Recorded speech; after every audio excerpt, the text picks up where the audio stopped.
정보 처리 이론 중에서 희귀 법칙, 피치의 법칙, 변화 감지역에 대해서 한번 간략하게 정리를 해볼게요. 희귀 법칙과 피치의 법칙 같은 경우는 뭐냐면 반응 시간과 이동 시간, 반응 시간과 이동 시간을 구해서 응답 시간을 구하려고 하는 건데 거기에서 구할 수 있는 법칙을 만든 사람이에요. 희귀는 1952년 사람이고 피치의 법칙은 1954년도에. 그래서 첫 번째로 이제 반응 시간에 관련된 거, 두 번째로는 이제 이동 시간 해서 토탈 응답 시간을 구해 볼 거예요. 그러면 반응 시간이라고 하는 거는 리액션 타임이에요. 그래서 RT라고 보통 써요. RT. 그리고 이동 시간은 무브먼트 타임이라 해서 MT라고 쓸 거예요. MT. 그래서 RT와 MT라고 나오면 반응 시간하고 이동 시간 더하기를 한 거예요. 반응의 종류로는 이제 단순 반응, 선택 반응, 변별자 반응이 있는데요. 단순 반응 같은 경우는 이제 우리가 100m 달리기를 할 때 총성이라는 게 하나가 있으면 출발을 한다는 거에 대한 그게 한 가지씩만 있는 거잖아요. 자극 한 개에 반응 하나지. 그리고 선택 같은 경우는 뭐냐면 신호등을 예를 들면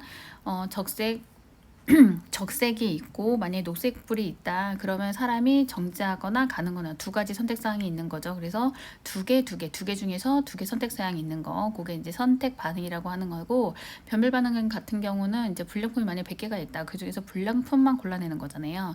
그러면 다수가 있을 때 그 중에서 한 가지 변별하는 그런 거를 이제 변별 반응이라고 해요. 그러면 여기에서 반응 시간은 그러면 어떻게 하냐. 거기를 이제 수식을 만든 사람이 이제 희귀인데요. 희귀 뭐라고 그랬냐면 선택 반응 시간이라고 하는 거는 대안의 수가 그 경우의 수가 많으면 많을수록 시간이 많이 걸린다 그거예요. 그래서 그거에 관련된 식은 어떻게 구하냐면 RT 같은 경우는 A 더하기 B 로그 2의 N이에요. N은 여기서 대안의 수인 거죠. 신호등이 두 개다. 그럼 여기 n이 두 개가 들어가는 거고 a하고 b 같은 경우는 주어지겠죠. 왜냐면 실험치 값이니까. 그래서 요걸로 해서 구할 수가 있는 거고요. 그다음 피치의 법칙 같은 경우는 뭐냐면 이동 시간이에요. 예를 들어 우리가 자동차 운전을 할 때 그 비상 깜빡이 있잖아요. 그거를 이제 위험한 상황일 때 거기까지 도달하는 시간, 즉 이동 시간인 거죠. 운전대에서 그 버튼까지 이동하는 시간, 아니면 우리가 컴퓨터를 할 때 마우스를 어떤 버튼 그 메뉴를 선택할 때까지의 그 이동 시간, 그거는 어떤 식으로 구할 수가 있냐면 그거는 무브먼트 타임이라고 하고 실험지 아까 A 플러스 B에 곱하기 ID라고 해요. ID.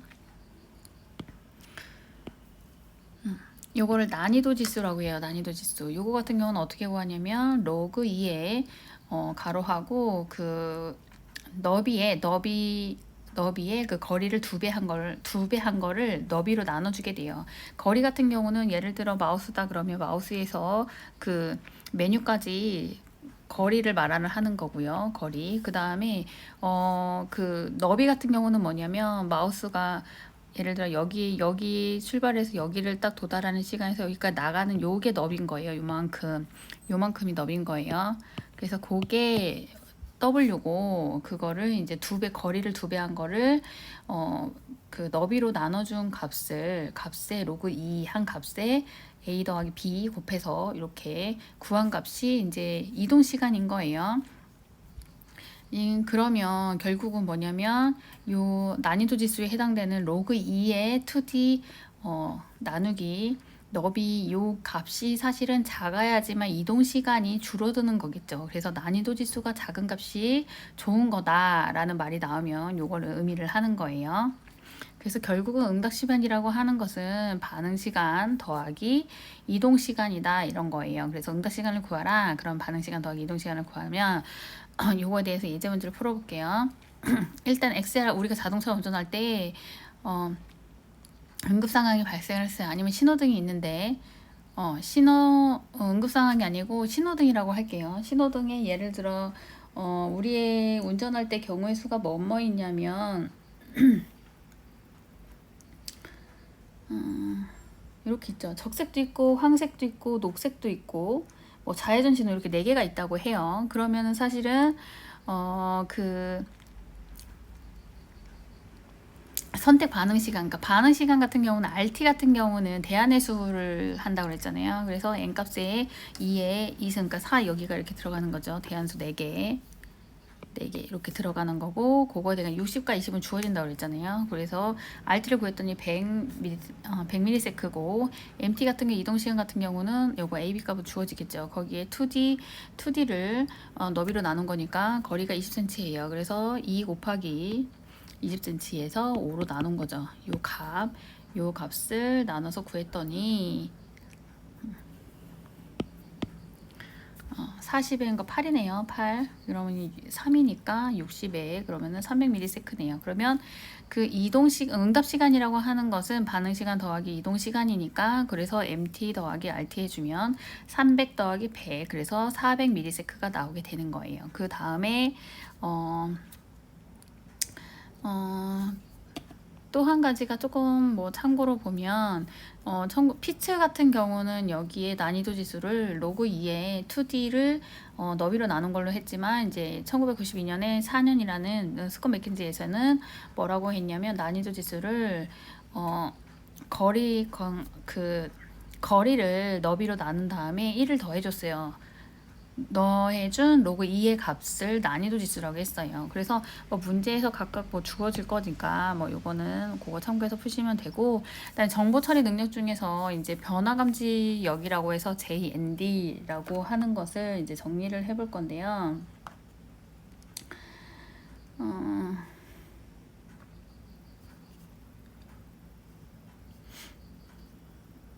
요거는 뭐냐면 just notice of difference예요. 그거는 뭐냐면 상대 판단이라고 하는 건 두 개를 비교한다는 얘기예요. 두 개가 있어서 서로 비교를 해서 판단할 때 두 자극의 사이의 차이를 알 수 있는 가장 작은 차이값인 거예요. 그러니까 만약에 그 차이값을 넘지 않으면 사실은 두 개의 차이를 알 수 없다는 거죠. 사실은.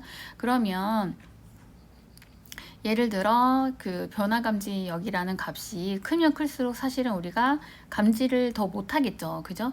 감지역에 대한 그게 커지면 커질수록 감지 능력이 떨어지겠죠. 우리가 차이를 알 수 있는 크게 큰 거니까. 근데 작은 차이임에도 불구하고 알 수 있다는 얘기는 감지가 빨리 할 수 있다는 거니까, 그거는 이제 변화 감지역이 작다는 얘기예요. 그러면은 우리가 변화 차이를 잘 알게 할 거면은 변화 감지역을 작게 하는 게 좋겠죠. 그래서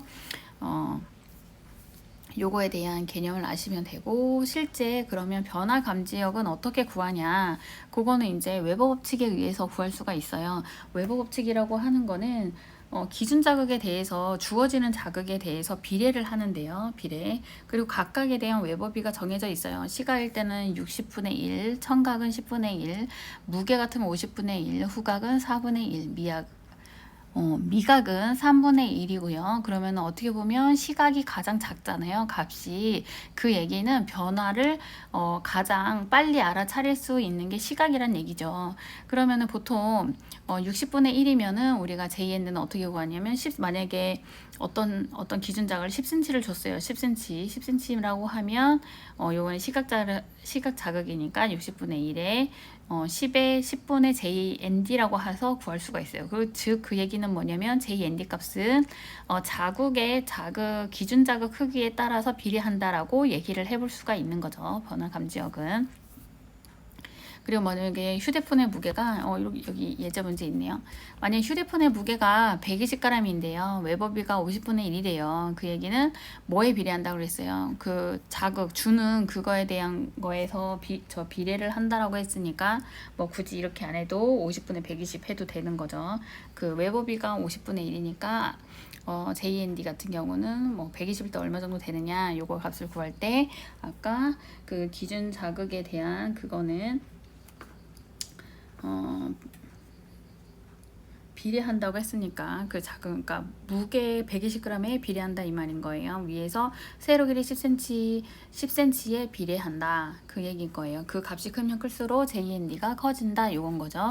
즉 정리를 하면 그 JND 값이 작으면 작을수록 빨리 차이를 인지를 하는 거고, JND 값이 크면 클수록 빨리 인지를 못하게 되는 거죠. 그거는 뭐 시각과 이제 미각까지 요걸로 비율을 생각해 보셔도 되고, 그래서 일단 지금 계산을 하는 거가 지금 희계 법칙과 피치의 법칙에서 반응 시간 더하기 이동 시간 더해서 응답 시간을 구할 수 있고요. 그 다음에 변화 감지역이라는 값을 가지고 우리가 상대 비교할 때 두 자극의 차이를 알 수 있는 가장 작은 값이라고 생각해 볼 수도 있고, 그 차이를 넘지 않으면 우리가 차이를 알 수 없다라고 하는 거죠. 서로 같다니까 차이를 알 수 없으니까 같다고 판단을 할 수 있겠죠.